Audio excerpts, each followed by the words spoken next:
Welcome to news hour. నేను శ్వేత. Details చూద్దాం. రాయలసీమలో సాగు తాగునీటి సమస్యకు ఏపీ ప్రభుత్వం శాశ్వత పరిష్కారం చూపే దిశగా అడుగులు వేస్తోందా?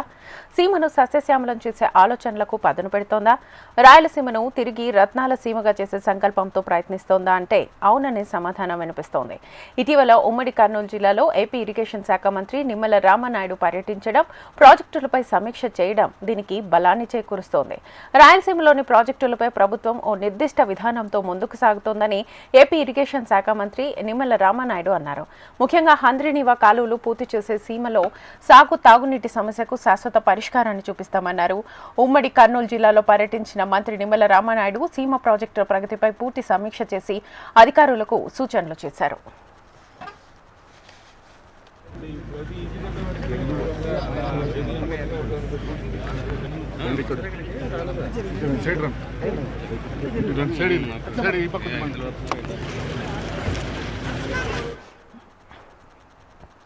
ఉమ్మడి కర్నూలు జిల్లాలోని హంద్రీనీవా కాలువలు పూర్తి చేసేందుకు కూటమి ప్రభుత్వం గట్టి ప్రయత్నం మొదలుపెట్టింది. కాలువ పనులను ఇరిగేషన్ శాఖ మంత్రి నిమ్మల రామనాయుడు స్వయంగా పరిశీలించి అధికారులకు సూచనలు చేశారు. ఆసియాలోనే అతి పొడవైన హంద్రీనీవా మెయిన్ కెనాల్ పనులు ఈ ఏడాది జూన్ 10వ తేదీలోగా పూర్తి చేసే విధంగా అధికారులకు మంత్రి సూచనలు చేశారు. ఈ కెనాల్ పొడవు 565 కిలోమీటర్లు కాగా 392 మీటర్ల ఎత్తున నీటిని ఎత్తిపోతల ద్వారా తరలించే ప్రయత్నం చేస్తున్నారు. రాష్ట్రంలో పోలవరం ప్రాజెక్టుకు ప్రభుత్వం ఎంత ప్రాధాన్యతనిస్తుందో అంతే ప్రాధాన్యత హంద్రీనీవాతో పాటు ఇతర ప్రాజెక్టులకు ఇస్తోందని మంత్రి రామనాయుడు తెలిపారు. హంద్రీనీవా పనులు పూర్తయితే పత్తికొండ నియోజకవర్గంతో పాటు చుట్టుపక్కల ప్రాంతాలకు సాగు తాగునీటి సమస్య తీరటమే కాకుండా భూగర్భ జలాల మట్టం పెరుగుతుందని వెల్లడించారు.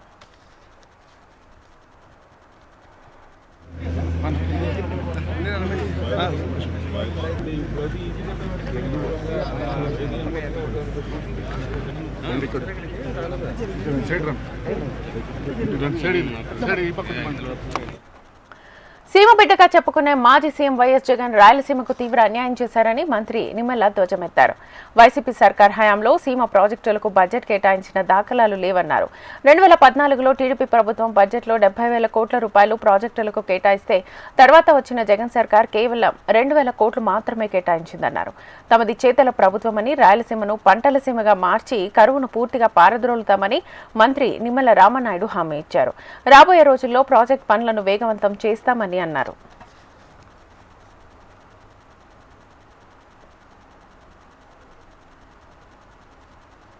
రాయలసీమకి న్యాయం చేసింది మరి తెలుగుదేశం పార్టీ ప్రభుత్వమే అనే విషయాన్ని కూడా సందర్భంగా తెలియజేసుకుంటూ ఉన్నాం. అందుకు ఉదాహరణే ఆ రోజు 2014, 2019 5 సంవత్సరాల మరి పాలనలో మనందరం కూడా చూసాం.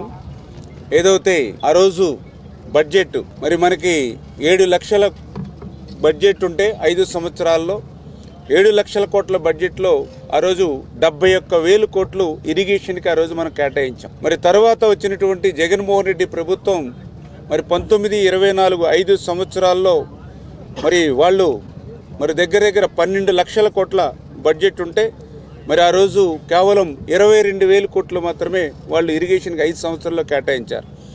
అంటే మనం 5 సంవత్సరాల్లో 9.6% బడ్జెట్లో ఇరిగేషన్ కేటాయిస్తే జగన్మోహన్ రెడ్డి గారు ఆయన బడ్జెట్లో ఇరిగేషన్ కేటాయించింది కేవలం 2.3% మాత్రమే.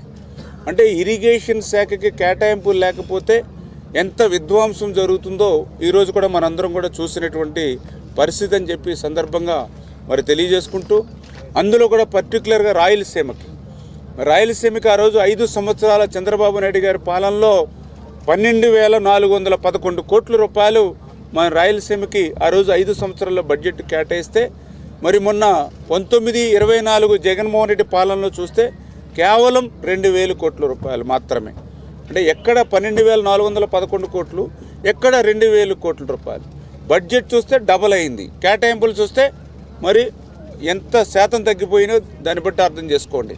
అంటే ఈ రకంగా మాట్లాడితేనేమో రాయలసీమ బిడ్డను అని చెప్తాడు, కానీ రాయలసీమకే తీవ్రమైనటువంటి అన్యాయం, దగా చేస్తాడు. ఒక రకంగా చెప్పాలంటే ఆంధ్రప్రదేశ్ రాష్ట్రంలో ఇప్పటి వరకు పనిచేసినటువంటి ముఖ్యమంత్రుల్లో ఏ ముఖ్యమంత్రి చేయనటువంటి ద్రోహం, దగా జగన్మోహన్ రెడ్డి రాయలసీమకు చేశాడనేది ఈవేళ నేనేదో ఒక ఇరిగేషన్ మంత్రిగా చెప్పట్లా. బడ్జెట్ లెక్కలను బట్టే, ఇరిగేషన్ శాఖ కేటాయింపుల పట్ల రాయలసీమకి ఇచ్చినటువంటి ప్రాధాన్యత మనకందరికీ కూడా అర్థమవుతున్నటువంటి పరిస్థితి.